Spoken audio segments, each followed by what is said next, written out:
జై వారాహి మాత. సమస్యలు లేని జీవితం అంటూ ఉండదు.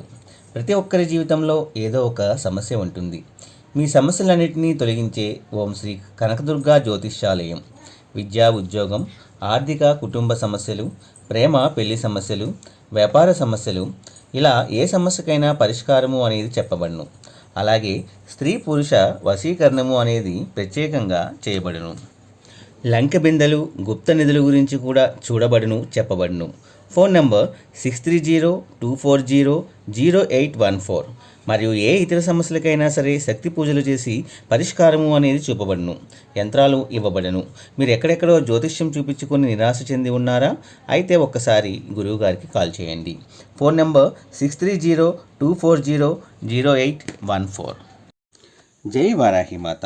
Welcome to my channel. ఈరోజు అమ్మవారి సందేశము. బిడ్డ, నీ మనసుకు నచ్చిన ఒక మంచి సందేశంతో ఈరోజు నేను నీ గుమ్మం ముందు నిల్చుని ఉన్నాను. కాబట్టి ఈ సందేశాన్ని విని హాయిగా నిద్రించమ్మా అని వారాహి అమ్మవారు అయితే అంటున్నారు. మరి వారాహి అమ్మవారు మనకు తీసుకొచ్చిన సందేశం ఏమిటో అమ్మవారి మాటల్లోని వినే ముందు ఎవరైనా మన ఛానల్ని కొత్తగా చూస్తున్న వారైతే please like, share and subscribe and support my channel. Video కనుక మీకు నచ్చినట్లయితే ఒక చిన్న లైక్ ఇచ్చి సపోర్ట్ చేయండి ఫ్రెండ్స్. అలాగే 10 మంది మిత్రులకు కూడా షేర్ చేయండి. ఇక అమ్మవారి సందేశం ఏమిటో విందాము. బిడ్డ, నీ మనసు చాలా చాలా మంచి మనసు. అలాగే ఏదైనా కానీ ఎవరైనా కానీ ఒక మాట అంటే వెంటనే నీ మనసును నొచ్చుకుంటుంది. అలాగే ఆ మాటలు చాలా రోజుల వరకు గుర్తుండిపోతాయి.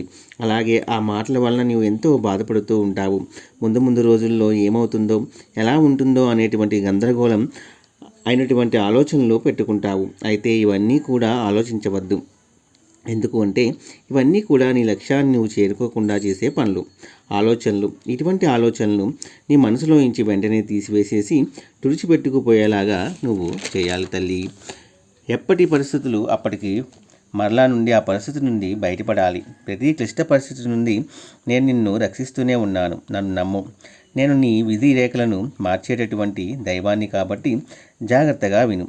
నీ హృదయంలో ఉన్నటువంటి ప్రతి కోరిక కూడా నెరవేర్చే బాధ్యత ఈ వారాహి అమ్మది. ఎదుటి వాళ్ళని అర్థం చేసుకోవటం ఎంత ముఖ్యమో వారికి మనం అర్థమయ్యేలా ఉండటం అంతే ముఖ్యము అని తెలుసుకో. అప్పుడే మనసులో ఉన్నటువంటి భావాలు నిస్సంకోచంగా బయటకు వచ్చి అపార్థాలకు తావులేని ఒక బంధము అనేది కడ వరకు కొనసాగుతూ ఉంటుంది. కాబట్టి ఎవరైనా ఏదైనా ఒక మాట అనగాని నీ మనసు నొచ్చుకునేలాగా నీ మనసును నువ్వే బాధ పెట్టుకుంటూ ఉండవద్దు. అలాగే నీ మనసుకు కష్టం వచ్చినప్పుడు నేను నీకు అండగా నిలబడి ఉన్నాను కాబట్టి నీ మనసును నువ్వు కష్టపెట్టుకోవద్దు. మనుషుల మనస్తత్వము అనేది ఈరోజు ఉన్నట్లు రేపు ఉండదు, రేపు ఉన్నట్లు తర్వాత రోజు కూడా ఉండదు. గడియకు ఒకలాగా మారే ఈ మనుషుల మనస్తత్వాల గురించి నువ్వు ఎక్కువగా ఆలోచిస్తూ నీకు ఏమొస్తుంది చెప్పు? అలా ఆలోచిస్తే కలిగేది మనస్తాపమే తప్ప మనసుకు ఒత్తిడి ఇవి తప్ప ఇంకేమీ మిగలవు.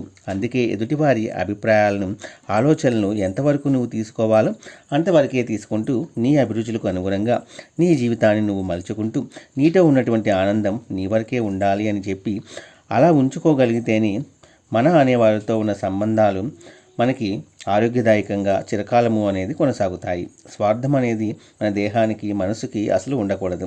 ఎవరైనా కానీ మనలో స్వార్థాన్ని చూస్తే వెంటనే మన నుండి దూరమై పోతారు. కాబట్టి ఎక్కువగా ఆలోచించకండి. స్వార్థపు ఆలోచనలు కానీ, స్వార్థ పనులు కానీ నీకు అసలు ఇటువంటివి లేవు. కాబట్టి అటువంటి స్వార్థపు ఆలోచనలు ఎప్పుడూ కూడా పెట్టుకోవద్దు.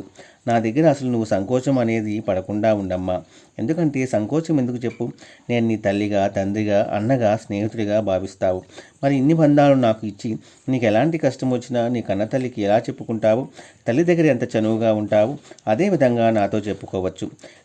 నాతో నా బిడ్డలు ఏమి చెబుతారా అని, ఏమి మాట్లాడతారా అని ఎన్నోసార్లు ఎదురు చూస్తూ ఉంటాను తెలుసా? చూడు, సందర్భాల్లో కొన్నిసార్లు చెవులు మూసుకోవాలి. కొన్ని అలా చేస్తేనే మంచిది. ఎవరు ఏమి అన్నా కూడా పట్టించుకోకూడదు. కొన్నిసార్లు నోరు కూడా మనము మూసుకోవాల్సి వస్తుంది. అప్పుడే మనం ఎదుగుతాము. ఎదిగిన తర్వాత ఒదిగి ఉండాలి.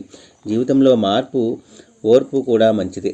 మార్పు ఎదిగేందుకు మరపు అనేది మనశ్శాంతికి. కాబట్టి ఏదైనా ఒక మాట అన్నా ఎవరైనా నువ్వు ఎక్కువగా ఆలోచించవద్దు. దాన్ని వెంటనే మర్చిపో. ఓపిక పట్టు. నీ మంచి కర్మ నీ పరిస్థితిని మార్చేలాగా చేస్తుంది. తప్పకుండా నీకు మంచి రోజులు వస్తాయి. నీ గుమ్మం ముందు నిల్చుని చెబుతున్నాను. నీ మనసుకు తగినటువంటి శుభవార్తతో ఈ సందేశం ద్వారా ఈ మంచి మాటను నీ ముందుకు వచ్చి నీతో పంచుకుంటున్నాను అని వారాహి అమ్మవారైతే చాలా చక్కటి సందేశాన్ని మన కోసం తీసుకొచ్చారండి. ఈ సందేశం కూడా మీ అందరికీ నచ్చిందని అనుకుంటున్నాను ఫ్రెండ్స్. నచ్చితే ఒక చిన్న లైక్ ఇచ్చి సపోర్ట్ చేయండి. అలాగే 10 మంది మిత్రులకు కూడా షేర్ చేయండి. రేపు ఒక మంచి వీడియోతో మళ్ళీ మనందరం కలుసుకుందాము. అప్పటి వరకు సెలవు. జై వారాహి మాత. సర్వేజన సుఖినో భవంతు.